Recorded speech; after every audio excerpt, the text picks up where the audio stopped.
Mungkin kali ini saya coba untuk membahas dulu sedikit dari Bapak Danar Panjalu.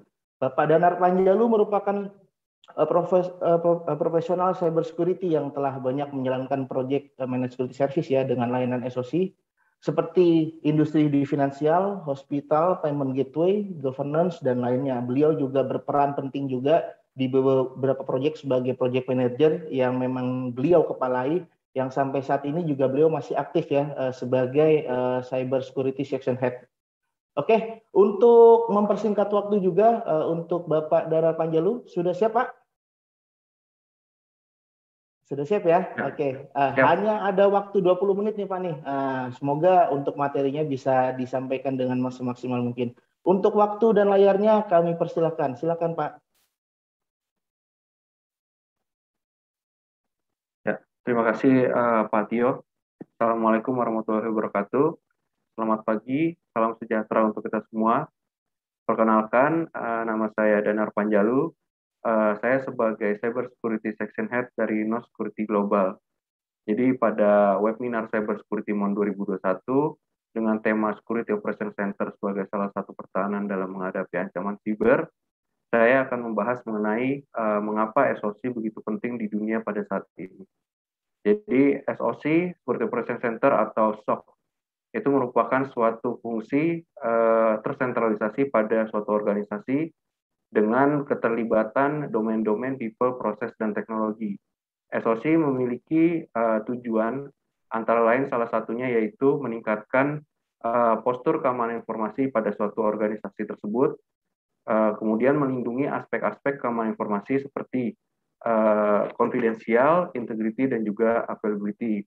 SOC melakukan pencegahan, melakukan deteksi dan pemantauan secara terus-menerus, analisa, dan juga melakukan respon terhadap kejadian keamanan informasi yang sedang terjadi atau yang akan terjadi di organisasi tersebut. Jadi SOC sendiri memiliki struktur menurut Sun Institute terbagi menjadi beberapa lapisan. Yang pertama, tier pertama yaitu alert analysis, tier kedua respon insiden, kemudian tier ketiga subject matter expert atau hunter yang kemudian bisa dipecah menjadi beberapa fungsi lagi. Kemudian ada juga SOC manager. Dari referensi tersebut bisa diadopsi, kemudian diimplementasi dan dikembangkan sesuai dengan kebutuhan yang ada di organisasi. Jadi seperti sebelumnya, SOC ini melakukan pencegahan, melakukan pemantauan dan deteksi secara terus-menerus, melakukan analisa dan juga merespon terhadap kejadian keamanan informasi dan serangan siber yang terjadi di organisasi tersebut. Serangan sendiri terjadi apabila ada suatu kerentanan di organisasi tersebut, ada metode serangan dan juga ada motif dari serangan tersebut. Jadi apabila serangan berhasil dilakukan di organisasi dan memberikan impact pada organisasi tersebut, maka organisasi tersebut akan mengalami kerugian yang bisa dihitung ataupun yang tidak bisa dihitung. Jadi istilahnya tangible cost atau intangible cost. Contoh dari yang bisa dihitung seperti kerugian materi atau uang, yang tidak bisa dihitung seperti penurunan reputasi terhadap organisasi tersebut terhadap di mata pelanggan ya.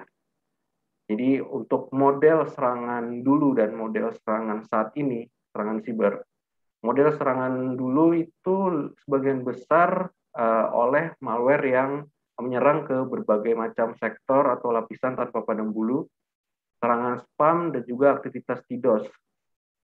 Dengan model atau metode serangan lama yang belum memiliki motif terarah, organisasi lebih cenderung menggunakan pendekatan secara taktis untuk menangani serangan keamanan informasi tersebut.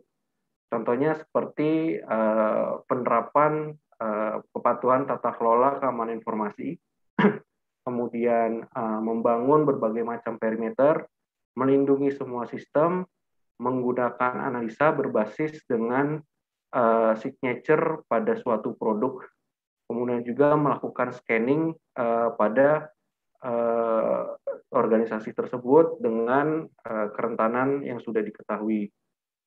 Dibandingkan dengan serangan pada saat ini, serangan saat ini lebih terstruktur dan terorganisir, memiliki motif yang cukup jelas, contohnya seperti motif politik atau finansial. Serangan dilakukan memiliki pola dan juga dilakukan secara terus-menerus. Metode yang dilakukan oleh penyerang juga lebih rumit ke organisasi tersebut. Jadi di organisasi ini harus menerapkan pendekatan penanganan serangan yang lebih strategis, seperti menerapkan otomatisasi, kemudian menerapkan orkestrasi dan juga threat intelligence. Organisasi harus memprioritaskan aset berdasarkan resiko yang lebih tinggi. Kemudian juga menambahkan analisa berdasarkan behavior atau tingkah laku dari suatu kejadian. Organisasi harus memantau secara terus-menerus kejadian keamanan informasi, mengumpulkan informasi, menjaga informasi tersebut, dan menelusuri kembali kejadian-kejadian yang pernah dialami sebagai investigasi lanjutan. Jadi tantangan suatu organisasi apabila ingin membuat suatu SOC atau sedang membangun SOC antara lain adalah lack of talent dan juga lack of security expertise. Jadi apalagi di akhir-akhir ini memang sangat sulit untuk mencari talent yang memiliki peminatan di bidang cyber security dan juga memiliki pemahaman yang baik di bidang cyber security. Analis di cyber security sendiri harus memiliki pemahaman yang selalu up to date karena ancaman-ancaman cyber itu selalu berkembang dengan cepat, mengikuti dengan perkembangan teknologi yang ada di saat ini. Kemudian tantangan selanjutnya untuk organisasi apabila ingin mengembangkan atau mengimplementasikan SOC adalah kurang sesuainya konfigurasi yang diterapkan pada tools yang digunakan oleh organisasi tersebut. Karena jumlah informasi yang didapat semakin banyak dan semakin bervariasi, jadi organisasi membutuhkan mekanisme tools yang sangat efektif untuk membantu SOC melakukan deteksi yang lebih efektif juga. Kemudian ada kompleksitas menyampaikan layanan keamanan informasi, jadi serangan siber akan terus terjadi bahkan setiap detiknya. Suatu organisasi membutuhkan solusi yang komprehensif dan juga efektif untuk merespon kejadian keamanan informasi tersebut.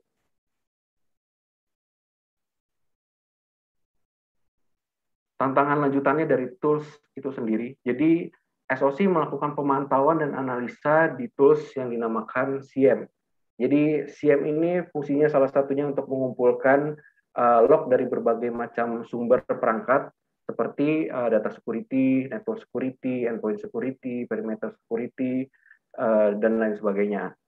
Nah, kemudian dari data yang dikumpulkan akan dilakukan normalisasi dan juga korelasi yang akhirnya menjadi sebuah alert yang bisa dianalisa dan digunakan SOC sebagai bahan deteksi atau laporan.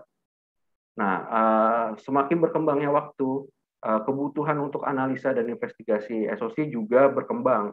Kemudian proses karena jumlah data yang semakin banyak dan informasi yang semakin banyak yang harus dikumpulkan, perlunya otomatisasi pada tools tersebut sangat dibutuhkan oleh SOC karena untuk lebih bekerja efisien lagi. Jadi otomatisasi seperti penggunaan tools intelijen juga dibutuhkan oleh SOC. Kemudian bagaimana perkembangan proses SOC dulu dan saat ini. Jadi untuk objektifnya sendiri, SOC dulu lebih ke arah untuk kebutuhan teknikal. Kalau sekarang lebih ke arah kebutuhan operasional dan juga bisnis. Untuk analitik sendiri, kalau dulu SOC lebih menggunakan korelasi yang lebih simpel, kalau sekarang menggunakan korelasi yang agak rumit dan juga perpaduan dengan analisa behavior atau tingkah dari pola kejadian keamanan informasi. Data source yang diambil kalau dulu hanya berbasis dari log perangkat-perangkat keamanan informasi seperti data, terus endpoint, perimeter, dan lain sebagainya. Namun sekarang mengambil dari berbagai macam informasi, baik internal maupun sumber eksternal dari internet. Kemudian untuk responnya sendiri sama karena ada behavioral analysis, jadi menggunakan predictive analysis. Jadi apa aja yang akan terjadi dengan pola kejadian keamanan informasi yang sedang berlangsung saat ini. Jadi apabila suatu organisasi ingin membangun suatu SOC yang lebih matang, ada beberapa aspek-aspek yang perlu diperhatikan, yaitu tata kelola, operasional, dan juga teknologi. Di tata kelola sendiri, SOC membutuhkan kontrol tata kelola yang selaras dengan objektif bisnis dan juga manajemen. Jadi di area ini mencakup bagaimana SOC melakukan pekerjaannya atau perform, kemudian bagaimana SOC itu bekerja sebagai tim, kemudian juga bagaimana SOC melakukan laporan dan proses eskalasinya. Di sini ada beberapa aspek juga di dalamnya, yaitu SOC management, SOC audit and compliance, incident and problem management, playbook and procedure. Jadi itu harus dimiliki oleh suatu organisasi apabila ingin membangun security operation center. Yang kedua adalah operasional. Jadi SOC membutuhkan kontrol operasional untuk mencapai deliverable dari suatu layanan. Pada cakupan ini SOC bertanggung jawab dan juga SOC mengetahui bagaimana caranya untuk melindungi suatu organisasi tersebut dan juga kapasitas yang dilakukan oleh SOC tersebut. Ada beberapa bagian juga di bagian operasional, yaitu security and monitoring detection, vulnerability management, incident response and handling, threat hunting, dan juga security intelligence. Kemudian teknologi. Jadi di teknologi ini perlu kontrol yang membantu untuk mempercepat proses SOC supaya lebih efisien dan efektif lagi. Pada area ini mencakup bagaimana platform yang digunakan suatu organisasi itu bermanfaat untuk SOC melakukan analisa dan juga deteksi dari sebuah serangan. Kemudian bagaimana struktur atau arsitektur SOC dibangun di organisasi tersebut dan bagaimana kapasitas dari platform dialokasikan di organisasi tersebut. Jadi pada aspek teknologi sendiri mengikuti serangan yang terjadi pada saat ini antara lain security analytic tools dan automation, kemudian ticketing dan tracking system, collaboration platform, use case management, capacity and retention management. Jadi menurut Gartner sendiri, tren cybersecurity pada tahun 2022, jadi security ratings akan sama pentingnya untuk melakukan penilaian resiko pada hubungan bisnis. Jadi security ratings ini berbentuknya bisa threat intel ya. Threat intel ini mengumpulkan. Pak Danar, waktunya tinggal 3 menit ya Pak. Oke. Ya, jadi threat intel ini mengumpulkan berbagai macam informasi dari internet, kemudian informasi itu dinormalisasi dan juga dikompil secara otomatis menggunakan machine learning. Dari informasi-informasi tersebut, kemudian threat intel ini akan meng-compare dengan yang sama, industri yang sama. Seperti contohnya misalkan perbankan, dia akan meng-compare dengan bagaimana rating di perbankan lain. Jadi alternatif untuk memulai SOC sendiri secara instan kita harus memulai memprioritaskan objektif suatu organisasi. Kemudian mencari solusi yang cepat tanpa konfigurasi atau tuning yang banyak dilakukan. Dengan begitu, SOC dapat fokus terhadap analisanya, kemudian dapat mengenerate secara otomatis dan juga komprehensif terkait resiko yang ada di organisasi tersebut. Jadi, apa keuntungan SOC? SOC sendiri akan menjaga reputasi dari suatu organisasi tersebut, kemudian mengurangi resiko atau dampak dari terjadinya serangan atau insiden keamanan informasi, kemudian juga manajemen kerentanan dan lain sebagainya. Untuk mempercepat implementasi SOC sendiri, kita bisa mengkolaborasikan menggunakan Managed Security Service Provider. Jadi Managed Security Service Provider ini sudah memiliki pengalaman di bidang cybersecurity, salah satunya juga di SOC. Jadi nanti bisa membantu di bagian integrasinya, bagaimana sharing playbook dan lain sebagainya, dan juga dapat menjawab dari tantangan-tantangan sebelumnya seperti lack of talent, lack of expertise, dan lain sebagainya. Mungkin itu saja dari saya. Terima kasih. Saya kembalikan ke Pak Tio. Oke, terima kasih Mas Danar. Wow, luar biasa sekali ya. Jadi sebenarnya SOC itu selain memang sebagai pagar ya buat kita untuk bisa melacak serangan dari cyber security, ternyata harus banyak juga yang perlu kita siapkan ya di sana.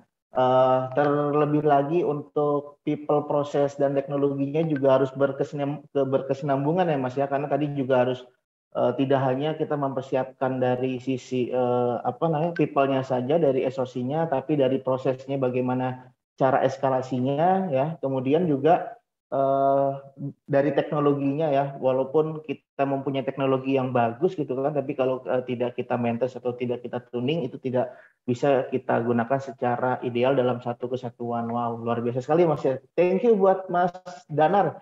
Mungkin kita akan nanti jangan lupa para peserta kalau sudah mulai ada pertanyaan silakan bisa dicicil dulu di kolom Q&A-nya.